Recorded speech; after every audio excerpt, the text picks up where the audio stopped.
Welcome to Two Bald Men Fighting Over a Comb, a podcast in which when the tough gets going, the tough get rough. And that's just our bowel motions. Anyway, this is a safe space to enjoy the nattering of nonsense. Good morning, Rob. Good morning. What should they be teaching at university? I don't know, just about, instead of focusing just on your subjects and stuff like that, I think there should have been an element of, I don't know, managing kind of not expectations, but just helping you kind of come to terms with something that has ended as well. Because I had a fantastic time at university. When I left, it was like, okay, everyone had gone back. Like Marco went back to Italy, you went back to Ashford. And there should have been something near the end, I felt, like, to kind of ready you to say, look, here's how to do a CV. Let's do some mock interviews and stuff. It doesn't need to be like, months and months. It could just be, drop in things that they help you just to prepare for when. So practical and emotional help. Yeah, absolutely. Because I must admit, I probably looking back, I think I was not depressed in the sense that I didn't want to go out, didn't want to do anything, but that lifestyle, that kind of having your friends around and just having fun, and then suddenly it's like, right, I'm on my own here, and then you're into the rigmarole of the 9 to 5 and just. Is it like the end of your childhood almost? Yeah, in a way, and I just thought that would have been handy if they. I mean, but they maybe do now, because I think they're a little bit more kind of used to. I thought this was going to be. This is going to be more amusing. I thought it was going to be they need to teach you how to juggle or. Well, do you know what? I know cook an omelette or something. I know someone who's been. I know someone who did like circus skills or something. It just reminded me of a funny anecdote. There was a geography trip at school, and I think it's to France, and there was they were doing their normal beach geography, and one of the teacher said, "Don't go down. There's a nudist beach down the end." so this sort of all boys school. So like, don't go down to the nudist beach and look at the naked ladies, and so what's the first thing everyone does? Of course. And one guy gets caught. Headmaster's like dressing him down, and he's like, "What were you doing down here?" He goes, "I was admiring the longshore drift." I went to Formentera probably about 15 years ago, and there are certain beaches which are all nudist beaches. So I said to my partner at the time, who's now my wife, so yeah, it's fine. Let's go. Yeah, we'll go there. And so we were there, and I was like, right, I was laying down, took my shorts off and stuff like that, and I was like, okay. But the problem with nudist beaches, from my experience, you're not got all these like nice toned people. They were generally in their 60s, overweight, and just kind of letting it all hang out and stuff. They probably didn't give a shit, and yeah, fair enough. But because some people like that though. Have you ever? I've not researched this, but have you ever heard there is this thing? There's like a new health kick, and they call it perineum tanning. So you have to lay on your back with your legs up. I mean, imagine if you got burned. That'd just be like the worst. 'Cause it's obviously very uncomfortable. Yeah, that's where you sit when you walk along. All that. I know a gentleman who was imacking his back sack and crack, and then he fell asleep. It was at this moment that he knew he fucked up. Oh. a couple of hours later, he had to go to A&E yeah. with some burns. I knew someone who did that to their coin purse. They put all imac on their coin purse. They thought, I'm not shaving it. And they said it burnt like hell. And he said for about a week he was wearing two lots of underwear because just to keep him from moving around and stuff. But padded with cotton wool. God, I mean, you've got to look after your plums and everything else. I guess that would be quite handy if you had something called like grow clothes or something. Have you got any idea about grow? Before we go on to grow clothes, as you mentioned plums. Do you know why plumbers are called plumbers? I'm wondering whether it's to do with they do something and they go, oh, that looks plumb, maybe, is in terms of being straight and level. Okay, so you're getting close. Okay, so a plumb line is a metal weight on the end of a string Yes. to give you a straight line, and it's called a plumb line because it's got a piece of lead on the bottom. So I think the Latin for lead was plumbum. That's why on the periodic table it's PB, plumbum. Okay. And so that's why plumbers in ancient times. So the pipes and things in Rome were lead pipes. So it's someone basically who does things with plumbum. Plum. Nice. I think I've got something like that in my garage somewhere. I've got some string with a weight on the end, and I'm like, what's this for? So that's for stretching your testicles. no, I have a hot shower. Sit on hot bath, and I sit on a bench. Make you into a Rantalian. More of a Rantalian. Yeah. That's why. Anyway, grow clothes. I say grow clothes would be handy for Rantalians. And just yeah, they would do. They would be. But just a reminder to the listeners, we have a list of ideas. This is how I launched straight into the university thing. Was Rob had written down his list of ideas, what we should have learned at university. Should have said that earlier on. But anyway, one of my ideas is grow cloves, and I was thinking it would be an interesting idea. I don't know if you remember when you were at school, you got the cress seeds and you got the kitchen roll, and you put the cress seeds in the kitchen roll, put some water on it, Yes. and the cress magically grew out of it. Or you could use an egg. Soil. Obviously, you crack an egg. You pour. Obviously, you keep the larger bit of the shell. You can put some cress seeds and a little bit of cotton wool, and then that grows hair out of the. Draw a face on it. Yeah. But don't get too Well, attached. I thought this is the next step in fashion. I thought maybe you could get like cloves with some sort of fabric like kitchen towel that isn't kitchen towel. Put water on it, put cress seeds all over. Maybe lettuce seeds, and you could actually walk around all day, looking stylish, but also growing your food for dinner. Well, if it's a hot day, you might wilt a bit because you've got to keep yourself watered, haven't you? Because what would you do? I mean, well, that's just when you shower in the morning, just don't take your clothes off. Sweat. Isn't it? You could be sweating. Yeah, sweat as well. Yeah, and then I'm sure plants need a bit of salt as well in their diet. Yeah. So so you could grow your food as you. I mean, it'd be great for vegans. I mean, for carnivores and omnivores, maybe not so useful. But if you're a vegan, you could probably grow most You're in clothes. vegetable-y things from your clothes. Yeah. So, it's getting a bit uncomfortable. What's that? I've got a carrot. I can't tell you where it's. I can't tell you where it's growing. I've got an ingrown carrot. Yeah. I don't think I'd want to eat it though afterwards. But a bit of manure, isn't it? It's good for growing things. But I don't know. I mean, you'd have to keep taking it out, wouldn't you? Though every time you needed to have a plop. Take it. Oh yeah, I suppose so. Yeah. Or you could just not wipe your bum and then use your skid marks as manure, couldn't you? Yeah, I guess it'd be quite handy as well if you're walking along the road and you're like, I've just bought myself a burger, like a hamburger.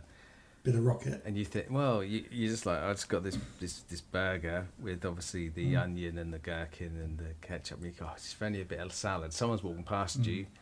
Hi, yeah. Tap them on the shoulder, rip a bit of the iceberg off, put it in. I thought I would relish that. Oh my God. Oh God, it's so good. So good. Belly pillows. What are belly pillows, Rob? Belly pillows. Well, I was thinking about in terms of the fluff collected within tummy buttons of people, because that's obviously where you collect sweat and where the clothes rub against the navel. Then I have a lot of that. You are? I get a lot of that. Well, I tend to use it as I put it on my dog's head just to wind them up. Oh, okay. Well, you could put it in a jar, or say you're in a queue and it's like, I just have a little rummage round. You take it out and you put it in these things collected. You know where people take to recycle batteries? You just have these little buckets things where you can just put a little bit of your belly button fluff and you collect it. Same with tumble dryers. You get all that kind of fluff that's collected there. People just that's like artificial belly fluff, though, isn't it? Exactly, but people pick it up and they throw it away. I'm just thinking, if you were to, in some form, be able to harvest it, and then you would be able to make some form of cotton, then you could have that. I mean, you'd probably only collect enough to make a small pillow for a mouse or something, and it would take more effort than... Oh, yeah, a bit more time, isn't it? You know, it's be a labour of love. Maybe you could include, you know, sometimes you get like a bit of fluff down your bum crack as well. Do you get that sometimes? No. That's just me. You've got a back pussy, have you? And like that big triangle clump of hair just above your back, something for the gentlemen's to hold on to. You know, like corn and things like that they're just like a fungus, aren't they? That they grow and use for vegetarian, vegan stuff. There's, I think the most common fungus that grows on humans is thrush, isn't it? Is it? Yeah, it's very common, thrush. So, you know, you could take thrush that grows in various places on the human body, scrape it off, turn it into a new vegetarian craze. Well, Use it to make Marmites, or a version of Marmite. oh. Mingimite. Yeah. Well, I've seen these things. So, do you want some of this spread on your toast? No, thanks. I don't even like Marmite. Well, as we know from the one of our episodes before, as the forfeit. Yeah. Have I broken you with that one? Yeah. You have. I lost my thread. That's what it is. I lost my belly button thread. But, I don't think you get belly button thrush. No, well, you do get apron thrush though. So say you got someone who's a bit overweight and they've got the apron that hangs down. Right.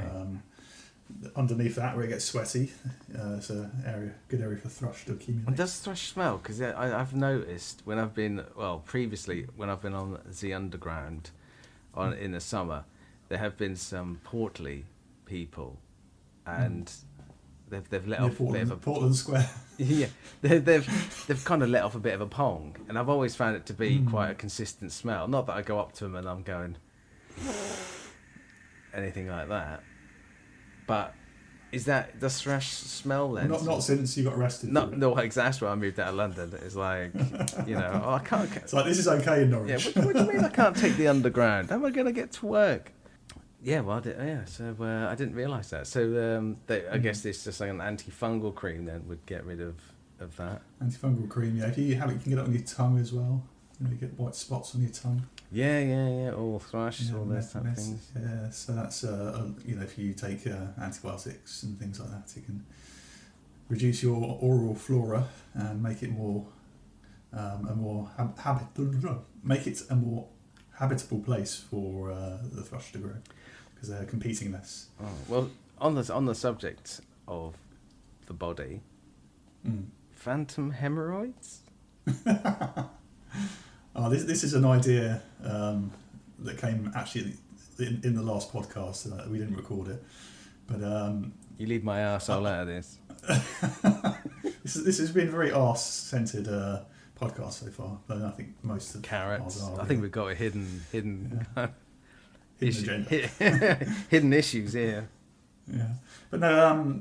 So people who have an amputation, say their arm, or they lose a leg or whatever, they can suffer from phantom limbs or phantom pain, which is where they still feel pain in the limb that's not there, or their body interprets nerve signals as being pain in a phantom limb. And so it's a well-known phenomenon.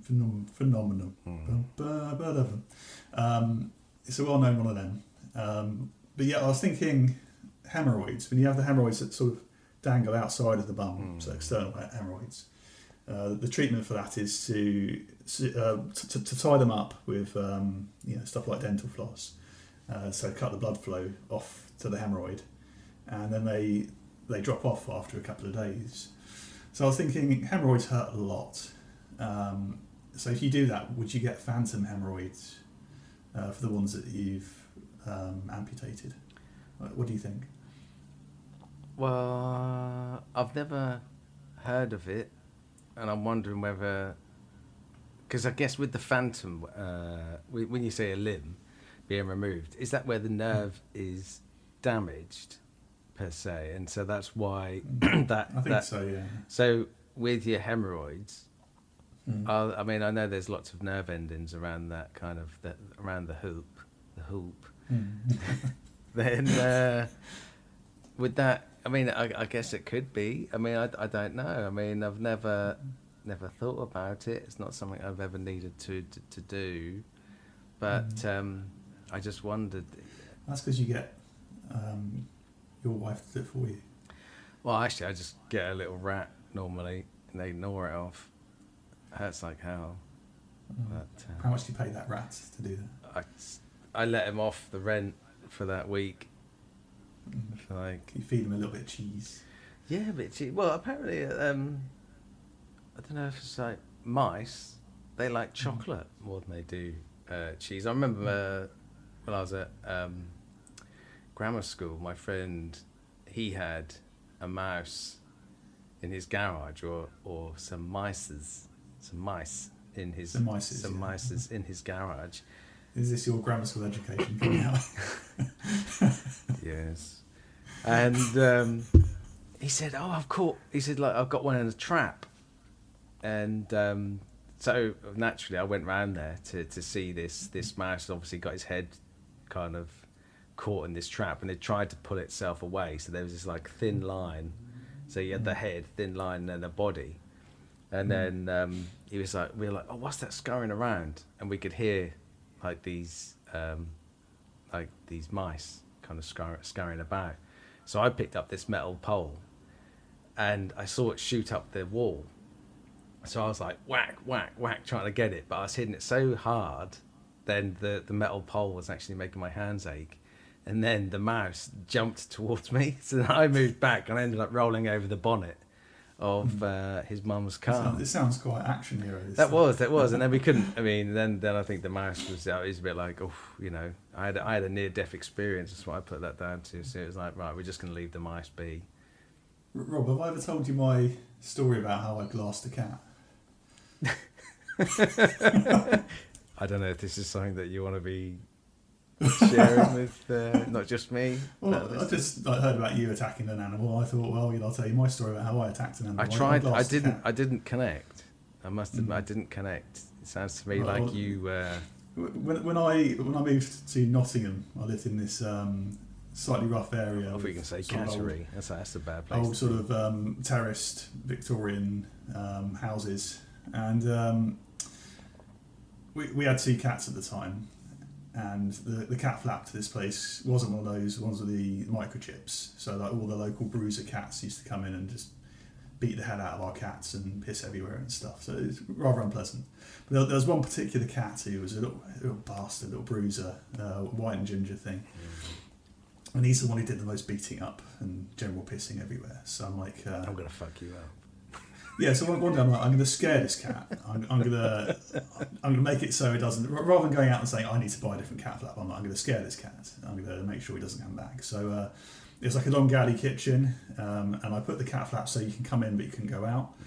And I wait for him to come in the house, chase him into the kitchen. He couldn't get out the cat flap. I closed the door. It was me and him in the kitchen. I thought the best thing to do, get some water, throw it on him, open the door, let him go. So I threw some water on him. He didn't like it, he hissed at me. I opened the door, he went, I'm like, I'm a winner. But then a couple of weeks later, he started coming back in and like the same sort of behaviour. And so I'm like, I'm going to do this again, but I'm going to do it better, maybe a couple of glasses of water. So same procedure, cat flap set up, chased him into the kitchen, closed the door, and filled up the glass of water. And he's a bit cleverer this time, so he runs underneath the kitchen counter. Oh, okay. And it's like yay tall. And hang on, did you then switch the gas on in the cooker and then lit a match? So no, you're not going to win. I could have done him with gas, couldn't I? But no, I thought I'm going to do the same. So I got the pint glass of water, and I went to throw it in his face, but he was underneath the counter, so I basically stuck the glass into the floor by accident and showered him with glass, and I felt so guilty about it. I just let him go straight away. So basically, I glassed the cat. Flipping heck. But I was trying to protect my own cats from it. It was an evil thing. Yeah, I was going to say, but... Then I went out and bought a proper cat flapper that you can get into. Well, I was going to say, so... That should have been what I did to start with, really. Yeah, so fundamentally, though, the cat didn't come to any harm, and you weren't meaning to harm the cat. I just want to make that perfectly clear to the listeners that we don't advocate animal cruelty. I wasn't in a bar and I'm like, I don't like the look of that cat. Smash glass in the face. No. Well, it's like, there was that. Can you remember that news story a while back? That woman, she was walking along and she picked the cat up and then dumped it in the bin. And then it was like my hero. And then she was like, "Oh, I was under a lot of stress."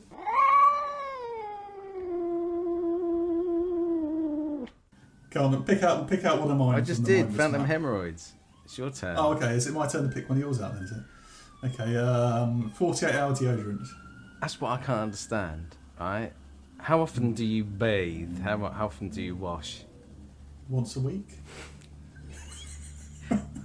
All right, so maybe it needs to be longer than 48 hours. You know what I mean? You have a shower every day, or a wash, or some form of cleanliness activity. It might be that you get your dogs to lick you clean. I don't know. That might be, only around the groin. That might be only the thrush. Might be a Sunday. Only to ease the perineum sunburn. Yeah. Dog saliva helps. Or your to soothe your phantom hemorrhoid. Absolutely. But I can never understand 48-hour deodorant, right? So you put it on, it's like, well, in 24 hours, you would, in theory, be having another wash. Why is it 48 hours? And if they're doing 48 hours, why not 72 hours? Why not? And then, it's because it's antiperspirant as well. You're stopping your body from doing its natural thing. And and it's a waste of water. You think about all the water in your shower that gets sucked into your armpits and disappear. Well, so how do you wash the rest of your body? Well, exactly, yeah. Exactly. I mean, what would happen if you were to put antiperspirant all over your body, get into a bath? It'd be like, what? Because you're stopping the... Because I can't use antiperspirant deodorant because it makes my armpits itch. I wondered what the smell was. No. Bastard. So I've gone for like... Because do you know how difficult it is to find a deodorant which isn't antiperspirant? But I think I've got a natural one now, which... It doesn't stop the body from... You rub dock leaves on your armpits. Grapefruit, half a grapefruit every morning, and then I get to eat it. No, I don't know what it is. It's kind of like I got it from like Holland and Barrett, so it's got to be, it's vegan friendly. And it costs £20 a bottle. No, well, it's not that expensive. It's like maybe £5, but it's lasted me for ages because you just shake it and then you pump one under the armpit and stuff.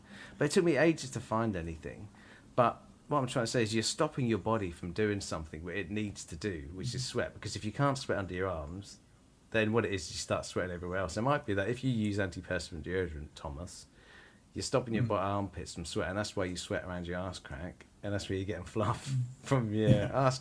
Fluff and thrush. Yeah, because you're dispersing like the cooling down mechanism from your armpits to that. So But yeah, 48 hours. You got it all wrong there, Rob. Because I'm actually part canine. Oh, I thought you meant so about I don't know. Your ideas are always pretty solid. But I sweat from my paws, like not like paws, but like hand paws and foot paws, and I pant when I get hot. Oh right. That's how I release the temperature. So if you put me in a hot car, game over. Well, I crack a window for you. Yeah, well, I don't have the opposable thumbs to do that. No, I'd do it for you. I'd look after you. Oh, thank you. Right. So you wouldn't lock me in your hot car? No, because would that be like a dinjury? I'd give you if that was a... Oh, you want to know what a dinjury is? I want to know what a dinjury is, yeah. I thought it'd be like a door injury. No, it's not a door injury, it's a dinner injury. So... The part of my job is looking for people to send home from hospital, so I get to look at everyone's handover. And there was one gentleman who was in hospital the other day who had an aspirate pneumonia from basically inhaling a roast potato, and it was on the it was on the handover. How do you? Aspirated roast potato. I'm like, that is the saddest Christmas ever, isn't it? So Like, is it the you're smell of enjoying- the oil then, or something that must have been? No, so aspiration is choking basically. So it's when you you breathe in rather than swallow food or water. Right.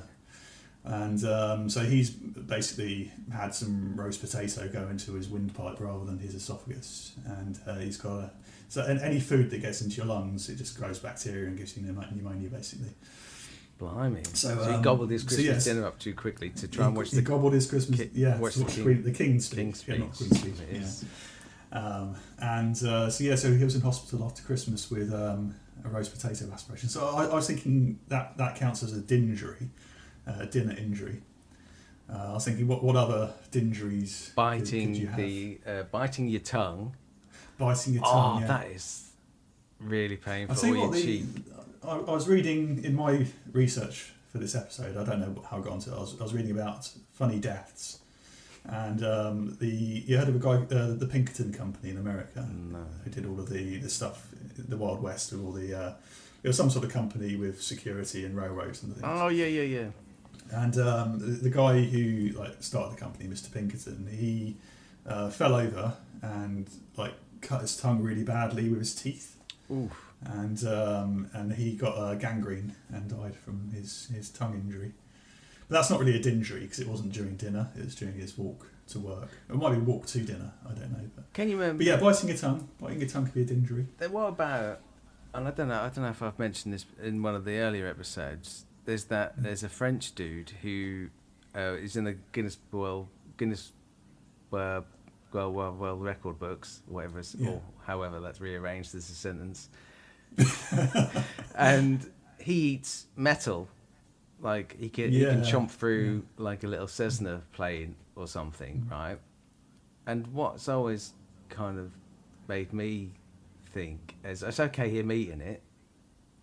How does he pulp it out? Especially if it's sharp metal, because obviously he's eating it. It's going into his stomach, and can't digest That's going to cause dinjuries, isn't it? Around his anus. That's like digestion injuries. Well, digesting injuries, trying to get it out. Does he have problems when he goes into a supermarket to do his shopping? He beeps. Haven't he got a grapefruit? He's not going to be anemic, is he? He's got plenty of iron. Yeah.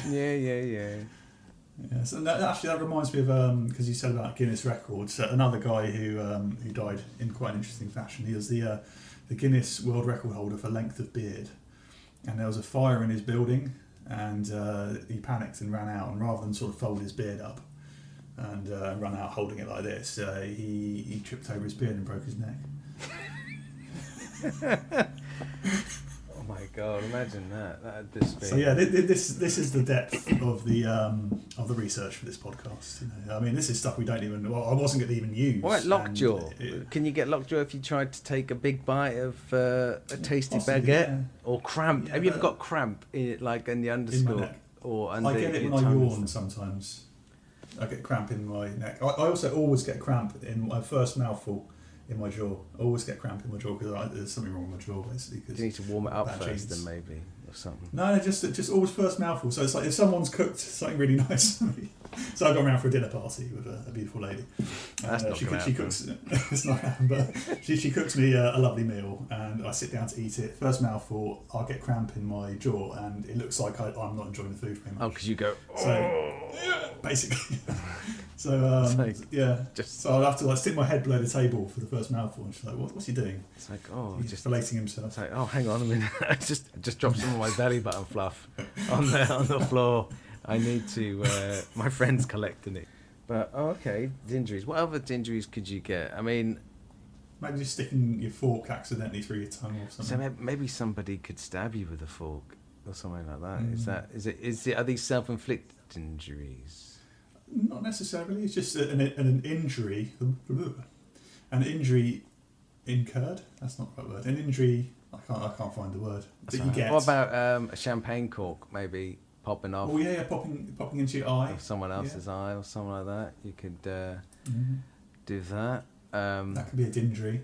That'd be a posh dinjury though, isn't it? Would be. I know a friend of mine. They were making a smoothie, and they nearly lopped the whole of their top of their finger off.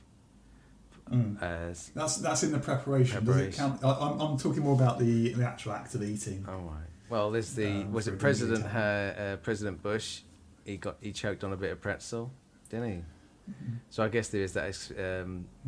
Choking's going to be a lot of it, isn't it? I mean, that's where Mama Cass from the Mamas and Papas. She choked. Oh, don't get back onto them. When you telling me? Oh, you're telling. Was it you telling me? No, actually, no, it wasn't. It was Gemma telling me. What about the Mamas and Papas? Yeah, just have a read of their Wikipedia page. There's some weird incesty stuff going on with that band. So, is there? Yeah, I really like the Californian Dreaming, and I don't know if I can listen to it again after hearing about that. But that's one for people to go away and research on their own. Oh, you're giving a little titillation.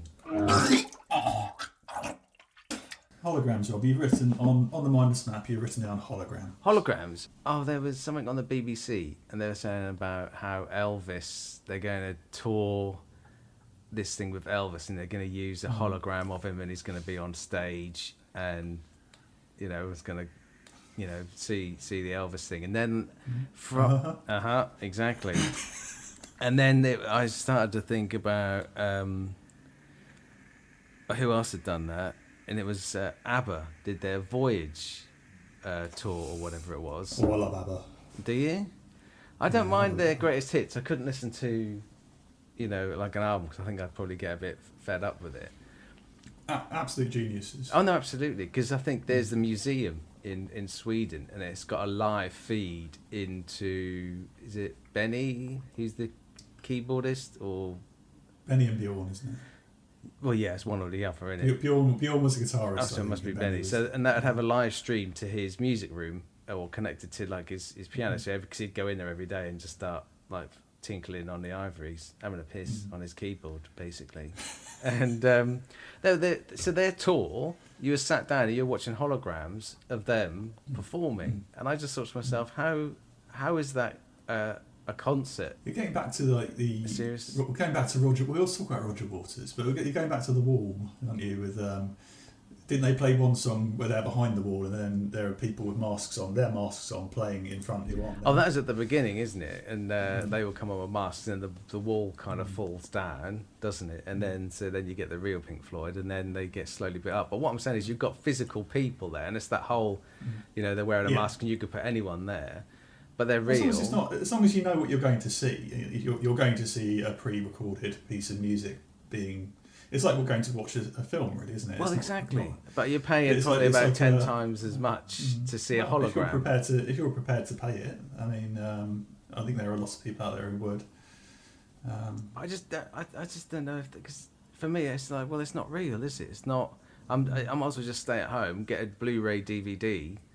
And then you had the Beatles thing where they had all the young footage, or the footage of them with John Lennon now sort of thing, and it's nice, it's nice. Yeah, but that's a music video, wasn't it? That I sat at home. People who are invested in the story, they'll get entertainment and enjoyment from that. So, people, if it's shit and it's a bad idea, people won't pay money to come and see it, will they? I mean, I've not heard anything bad about it in terms of like the one review I've read about the ABBA Voyage thing, but it just got me thinking, just in terms of the future of music. It's like, well, do you know what?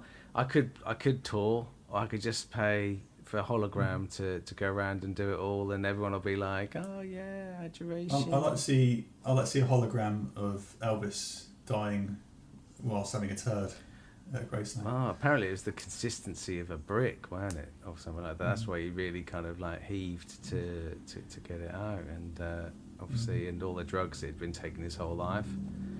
And that's the thing, like with Elvis, because he was dating Priscilla Presley, was it? Because I know there's that film just recently been released called Priscilla. Did he not marry Priscilla Presley? He did. Well, he married her. But he started dating her when she was 14. I was just thinking, like, because it's not that million, I mean, was it 60, 70 years ago? And it's like, okay, that it's a bit weird. Isn't it? A bit weird. I mean, it's very, very weird. Could you do? I mean, you've got like using the example of was it Russell Brand and Noel Fielding when they were dating Pixie or Peaches Geldof or whatever it is, she was 16, and everyone was saying like, oh, but these guys, you know, they were adults and she was 16 and everything else, still of the consensual age for, you know, having intercourse.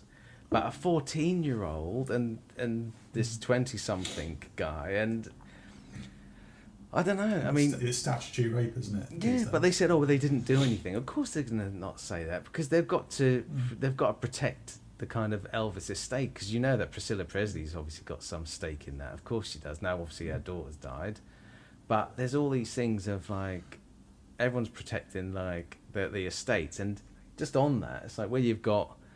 Obviously, these, like when McCartney dies, when Ringo dies, and all these things, it's going to be left to their families, and then they'll be like, oh yeah, I know that, like an example of like Now and Then, it's like, oh yeah, George would love it, and so would John, you know, they'd love it, and it's like, well, actually, maybe they would. Yeah, what makes you say that they would have done or not? You know, that tape had been sat around for like 3 years. He didn't give it to Paul. He could have written on the cassette for Paul, put it in there, recorded it, and just really had a nasty ass thing, you know, saying a bit like the film Brighton Rock, where he puts that record on, he records it, and he says to her like, oh, at the start he says about me, want me to say I love you, well I love you, and then he goes on, actually no, I fucking don't, and but the record gets scratched, and she only ever hears the beginning bit of it. She could just nudge the needle along, that's another thing, she could then hear the rest of the record, but there's nothing to say. Yeah, how do they know this is what they would want? Yeah, that cassette tape could have been something that had recorded like some nasty ass comments on, then gone, oh, do you know what? I've got an idea for a couple of songs. I know, I'll whack it in. I'll record over it because, you know what? I'd had a few too many sherbets, and I don't want that getting out and stuff like that. So I don't know. It's just these estates. So yeah, holograms, eh? Bloody hell. Holograms, yeah.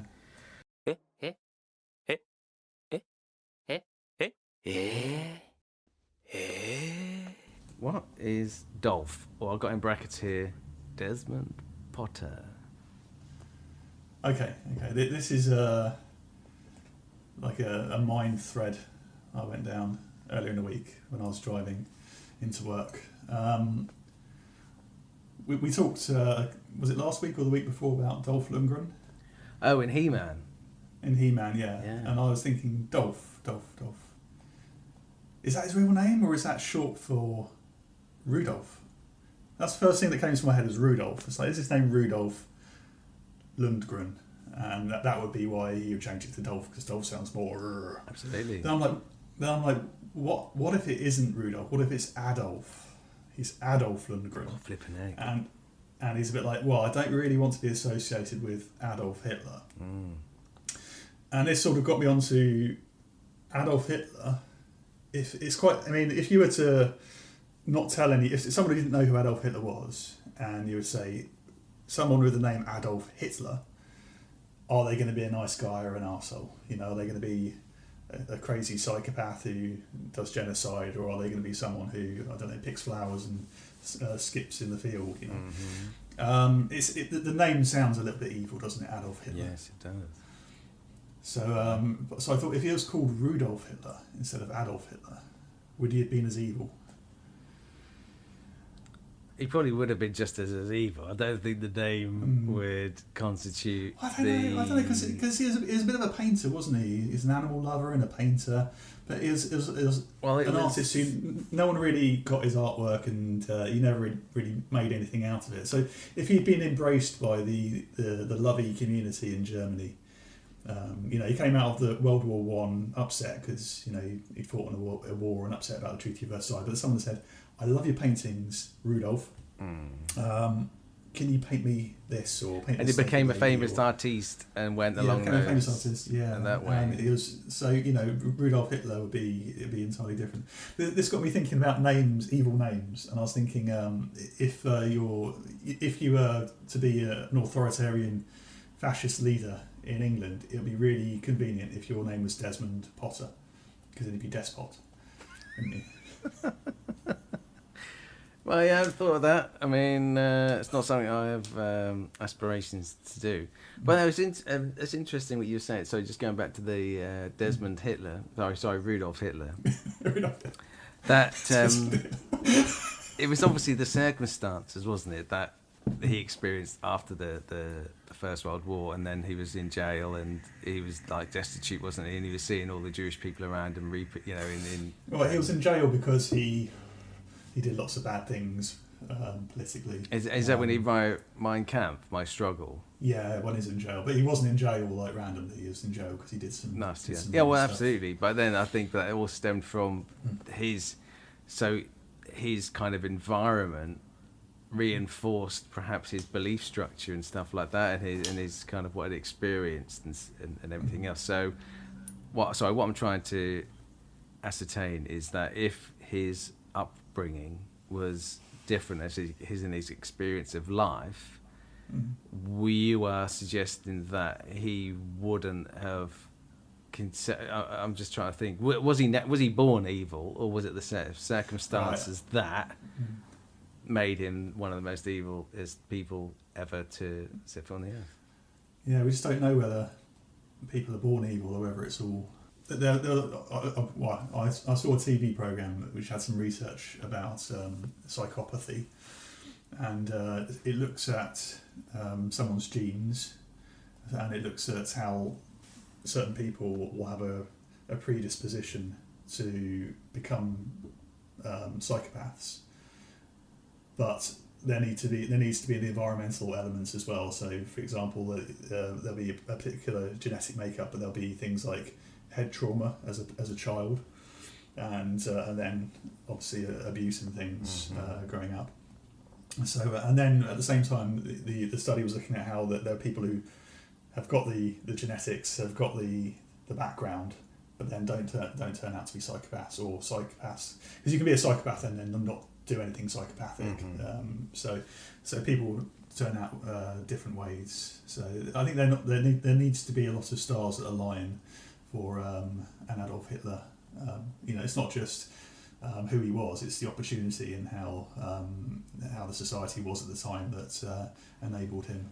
Sorry, just quickly on psychopaths. There was something you said when we went to Exmoor, and you were saying about like yawning.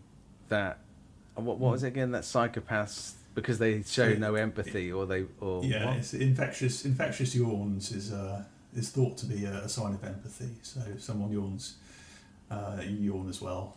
It's being part of the group, and it's a learnt behaviour. Is it a learnt behaviour? Well, it's thought to be a sign of empathy. I don't know if it's a learnt behaviour or something that's in our genes to do to not be eaten by someone else in the clan if you don't yawn when they yawn. But so I just yawned. But yeah, I noticed that you haven't yawned. Oh, it's because I'm not looking at you. I'm looking at myself. Oh, so narcissistic. Well, that's one of the things. It's on the list. Yeah. So maybe it wasn't a genuine yawn. So maybe I can subconsciously work out whether you're genuinely yawning.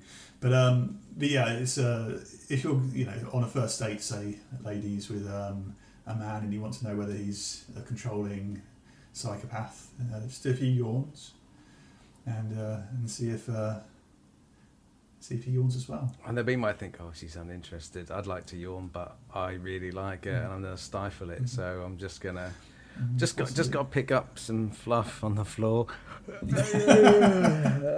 my collection. There you go. So I just needed this. Put it in my little. And then you say, I'm making a mouse a pillow, and the girl will be like, I've fallen in love with you. You're so sweet.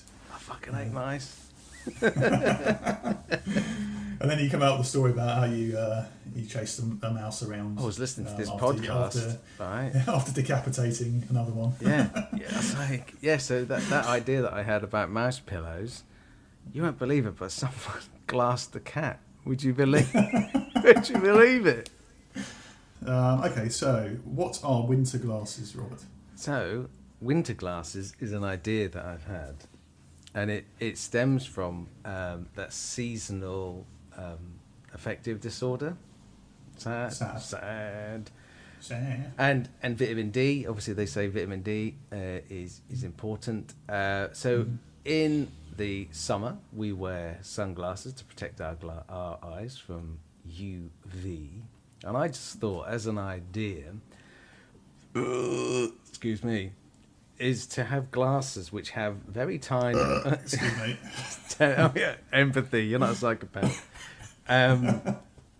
Just around the rims of the glasses, like very faint, so they don't need massive batteries. So you're not carrying like a great big, a bum bag or fanny pack for our American listeners with a battery in it.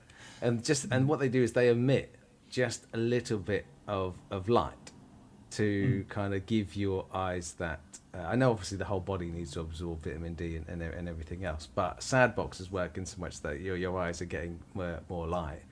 And I was just thinking in terms of a winter glasses that you could put those on if you do wear glasses, and it just emits those little bit of light, and it just kind of, I don't know, makes your eyes feel brighter, makes or just generally more pleasantness and positivity. I thought of another way we could capitalise on this invention. What do you mean? You What do know you mean when we? people- It's fucking my idea. Okay, you can. I'm just an ideas man. The people who go skiing for winter skiing holidays, and there's like maybe one day of bright sunshine, and they got the goggles on. You've got it. And they get that silly suntan, and they come back and they got like white goggle eyes, and they got tan around the face. If you had it in skiing goggles, then that would even out the tan as well. If you had it like proper strong. Oh well, you got to wear sunglasses because of the snow blindness, isn't it? Your eyes, you can get because the sun hits the snow, and it's really detrimental to your eyes. Or you could just wear. Because I guess even wearing like factor 50, you'd still get some form of suntan, wouldn't you? It's just I don't know. Maybe we just need some form of some eye patches which allows your so some suntan glasses is what you're trying to get at. But then you got to be careful because the eyelids very thin. Yeah, well, you'd have like super computers in the lenses that that apply different amounts of light to different parts of the skin. AI. Right, on that note, Robert, I'm going to introduce you to your quiz for this week. Can't wait. Let me just take a swig of my cold coffee. How's your tea? Has it gone cold? Oh, I've finished it. I'm not going to make a cup of tea mid-podcast. Good. We're being a bit more snappy today because we did do an hour Christmas special, so we'll see if we can get in under half an hour today. Are we? I don't even know. How long have we been recording for? 53 minutes. It's working out well then. Yeah. It's just because we've got so much interesting stuff to talk about. Got a bloody big shit list. Well, you know the listeners come to hear me rather than hear you anyway, so which is obviously a lie. They don't come to hear either of us. They're actually coming. They're actually listening in the hope that someone else will come and start talking on the podcast. They're just endless optimists. Oh, endless optimists. They're not fond of either of us terribly. They come to listen to you, but they come Do they? when they listen My to dulcet tones. Yeah, nice. Oh, such a bad joke. Right. Sorry, just quick. Happy ending massages, right? I thought it would be quite funny to have a massage place called Happy Ending Massages. But what it is, the happy ending is you don't have to pay for it. The massage, that is. It's just like, well, this is brilliant. Not you get a hand job. You don't get a rub and a tug. No, this is that you don't have to pay for it. But like one lucky customer gets a free massage on that day. Right. On that note, okay, your quiz today, Robert. Yes. Is bad jobs. Bad jobs. Not bad hand jobs. I'd say I've had a few bad jobs.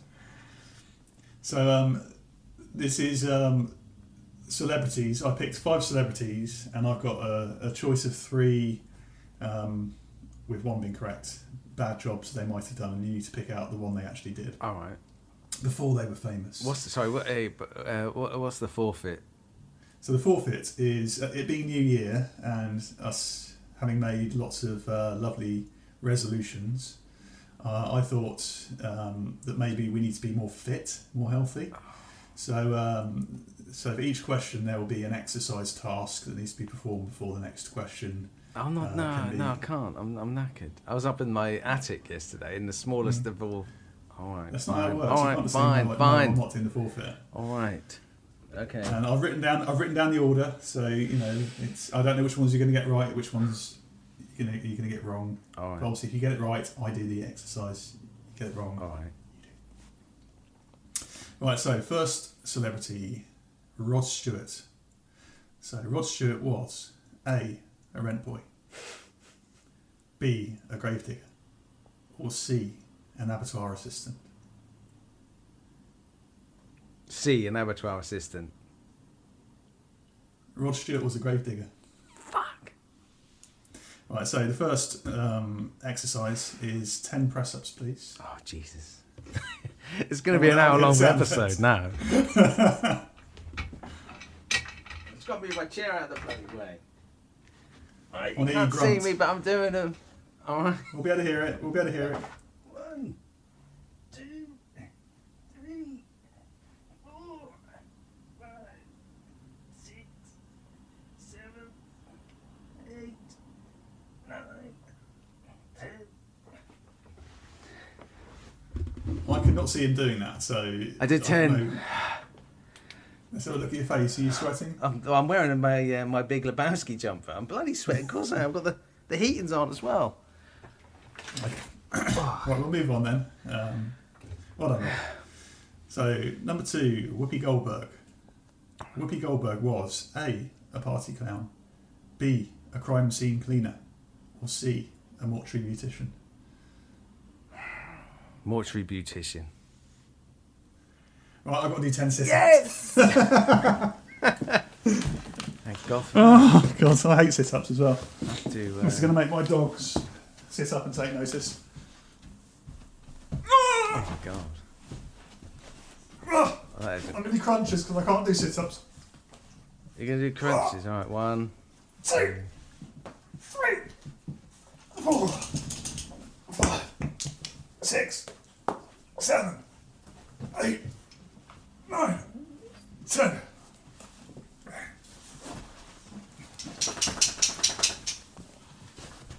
God, my dogs got all involved there. They helped me out. They offered me a bit of emotional support. Did anything pop out? Just yes. That was a live sound effect. It's 2024. Right, okay, so 3, Christopher Walken. Cool. Christopher Walken was A, a rodeo cowboy, B, a soldier, or C, a lion tamer. Soldier. He was a lion tamer. Shit legs. So I want 10 star jumps, please, Rob. All right. That's bullshit.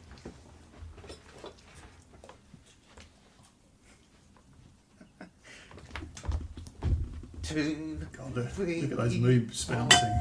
5, 6, 7, 8, 9, 10. Rob, the vibrations from your moves bouncing, I was going to say, if I'd have Dislodged. known, I'd have worn a bra. they dislodged some of your belly button fluff. Oh. Right, number 4, Brad Pitt. Right. Brad Pitt was A, a chauffeur, B, a window cleaner, or C, a chicken sexer. Chicken sexer. No, he was a chauffeur to strippers. Oh, I was going to say chauffeurs, but I thought to myself, as an actor or budding actor, then maybe they'd have done some weird job.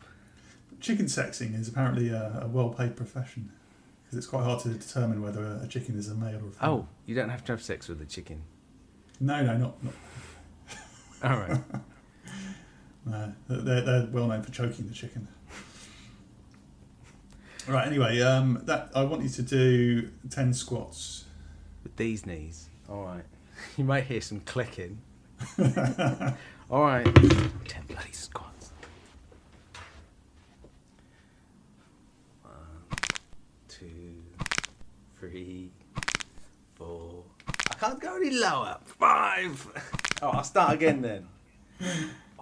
No, you just Right. keep going. It's fine. 1, 2, 3, 4, 5, 6, 7, 8, 9, 10.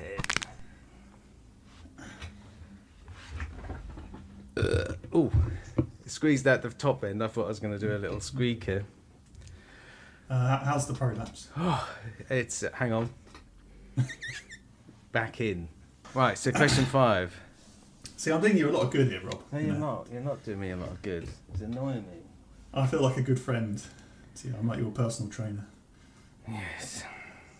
Right, lastly, number 5. Mick Jagger was A, a gigolo, B, a hospital porter, or C, an underwear model. Hospital porter. Well done, sir. Oh, thank God for that. So I'm doing a 1 minute plank. What? What's that? A 1 minute a plank. You know, a plank. Is that where you have to lay flat on your elbow? I'll show you. Can you see? Can you see my floor down here? Yes, I can see your floor. I'll do a 1 minute plank. All right. You might have to put some mood music on or something.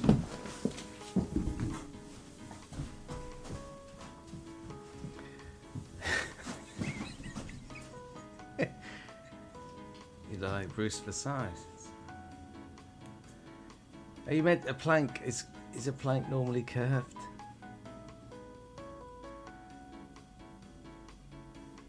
Tom's dogs are staring at him. Either in a mech. Oh, that is Joe.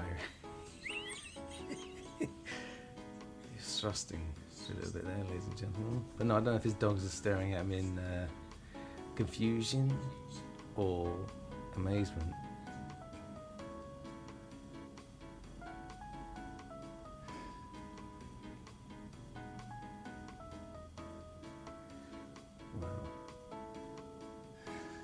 Has it been a minute? I don't know if we've not been timing this.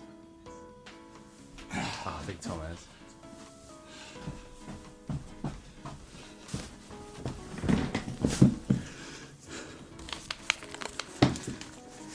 Hasn't the plank got to be straight? Was I bendy? You were curved. You were like, I don't know. Could have made a boat out of you if you were a bit of wood. Oh, okay. I'll let you off. I've got a bad back, haven't I? I can't do it properly. Oh, I don't know. Is that where you got hit by a car? Probably, yeah. Thanks for your sympathy. That was many years ago. I remembered, didn't I? I remembered this. Yeah. Do you know what we're doing next week, Rob? Not a clue.